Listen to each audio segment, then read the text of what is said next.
حضرت موسیٰ اور حضرت ہارون خدا کے پیغمبر اور ان کے قریبی بندے تھے۔ ان کے بلند رتبے اور درجے کو بیان کرنا ہمارے بس سے باہر ہے۔ حضرت یوسف علیہ السلام کے بعد دھیرے دھیرے مصر میں پھر کفر اور گمراہی نے سر اٹھایا، اور جو بھلائیاں حضرت یوسف کے ذریعے وہاں پھیلی تھیں بے دبنے لگیں۔ وہاں کے ظالم بادشاہ قابوس نے بنی اسرائیل یعنی حضرت یعقوب کی اولاد کو اپنا غلام بنا لیا اور ان سے کڑی محنت لیتا تھا۔ بنی اسرائیل بڑی تکلیف اور مصیبت میں پڑے ہوئے تھے۔ قابوس کے مرنے کے بعد اس کا بھائی ملک کا بادشاہ ہوا۔ فرعون اس کا لقب تھا۔ یہ نہایت بد نصیب بادشاہ تھا اور تمام فرعونیوں میں سب سے بڑھ کر ظالم تھا۔ اس کا حال یہ تھا کہ بنی اسرائیل سے کڑی محنتوں کا کام لیتا تھا اور کمزوروں اور عورتوں پر بھی خراجات مقرر کرتا تھا۔ اس نے اپنے ابتدائی دور حکومت میں لوگوں میں بت پرستی کو رواج دیا، اور جب اس کی سلطنت مکمل ہو گئی تو وہ گویا ملک پر خدا بن بیٹھا، یعنی یہ اس کا دعویٰ تھا کہ میں ہوں تمہارا سب سے بڑا خدا بند۔ بنی اسرائیل سے اس نے کہا، اگر تم میری بندگی نہیں کرتے تو میں تمہیں کبھی تکلیفوں سے آزاد نہیں کر سکتا۔ یہی نہیں بلکہ میں تمہیں زیادہ سے زیادہ سزائیں دوں گا۔ بنی اسرائیلیوں نے بت پوجنے اور ان کو خداوند ماننے سے انکار کر دیا اور اپنے باپ دادا کے دین پر قائم رہنے کی کوشش کی۔ فرعون کا غصہ بڑھتا ہی گیا۔ فرعون نے زبانوں سے پہاڑ کے پتھر منگوائے اور حکم دیا کہ محل تعمیر کیا جائے۔ ضعیفوں اور کمزوروں پر لازم کر دیا کہ وہ دن بھر مزدوری کریں اور سورج چھپنے سے پہلے مزدوری کی اجرت خزانے میں داخل کریں۔ اس میں اگر کسی سے کوتاہی ہوتی تو وہ اس کے گلے میں توق ڈال دیتا۔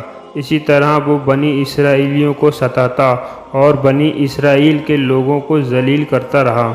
فرعون اسی طرح ظلم کے کاموں میں لگا رہا کہ ایک دن اس نے خواب دیکھا کہ ایک آگ شام کے ملک کی طرف سے پیدا ہوئی اور اس نے قبطیوں کے تمام قلعے اور حویلیاں جلا دیں، یہاں تک کہ شہر اور گاؤں کا نشان بھی باقی نہ رہا۔ اس خواب نے کپا دیا۔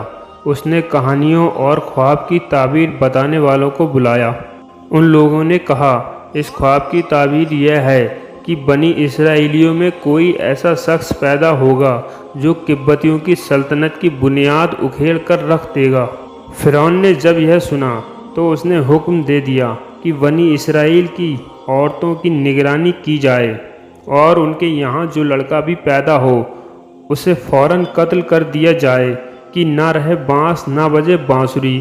اس طرح 5 سال تک یہ ظلم ہوتا رہا اور بنی اسرائیل کے ہزاروں لڑکے موت کے گھاٹ اتار دیے گئے۔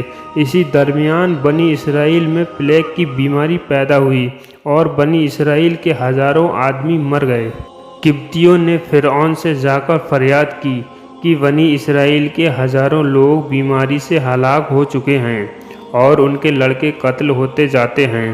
اگر یہی حال رہا تو ان کی نسل ختم ہو جائے گی اور ہماری خدمت کون کرے گا؟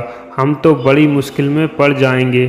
یہ سن کر فرعون نے اپنے حکم میں ترمیم کی کہ 1 سال تک کے لڑکوں کو قتل کیا جائے اور 1 سال سے زیادہ عمر والوں کو باقی رکھا جائے۔ خدا کی مرضی کی حضرت موسیٰ قتل کے سال پیدا ہوئے اور ہارون کی پیدائش معافی کے سال ہوئی۔ ایک روز نجومیوں نے فرعون سے کہا کہ ہمیں ایسا معلوم ہوتا ہے آج کی رات ہی وہ رات ہے کہ تمہارا دشمن اپنی ماں کی شکم میں آئے گا۔ فرعون نے حکم دیا، بنی اسرائیل کے تمام مرد آج شہر کے باہر جمع ہوں، بادشاہ ان کے قصور معاف کرے گا، ان پر بہت مہربانی فرمائے گا۔ بنی اسرائیل بڑی خوشی سے باہر نکل آئے۔ فرعون خود شہر میں رہا۔ عمران جو فرعون کے بڑے قریبی تھے انہیں اپنے ساتھ رکھا اور عمران کو محل کی نگہبانی کا کام سونپا۔ رات کی تاریکی میں شہر کی عورتیں فرعون کے محل کو دیکھنے اور اس کے گرد گھومنے پھرنے آئیں۔ اتفاق سے ان عورتوں میں عمران کی بیوی بھی شامل تھی۔ عمران نے اپنی بیوی کو اپنے پاس رکھا اور ہم بستر بھی ہوئے۔ ایک روایت ہے کہ جو پیغمبر باپ کی پشت سے جدا ہوتا ہے اس کا ستارہ اسی رات آسمان پر ظاہر ہوتا ہے۔ نجومیوں نے جو اس ستارے کو دیکھا تو اس میدان میں جہاں بنی اسرائیل کے لوگ جمع تھے شور مچانا شروع کیا۔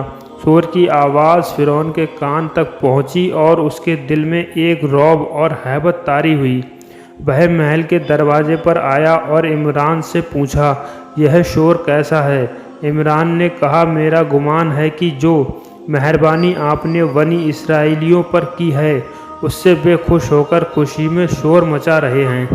یہ سن کر فرعون گھر میں لوٹ گیا، لیکن خوف کے مارے اسے نیند نہ آئی۔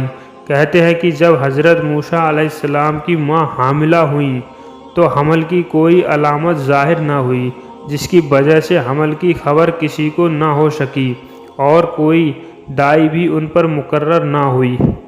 جب حضرت موسیٰ علیہ السلام پیدا ہوئے تو ان کی والدہ نے فرعون کے ڈر سے کہ کہیں وہ بیٹے کو مروا نہ ڈالے ایک صندوق بنایا اور اس میں روئی بچھائی۔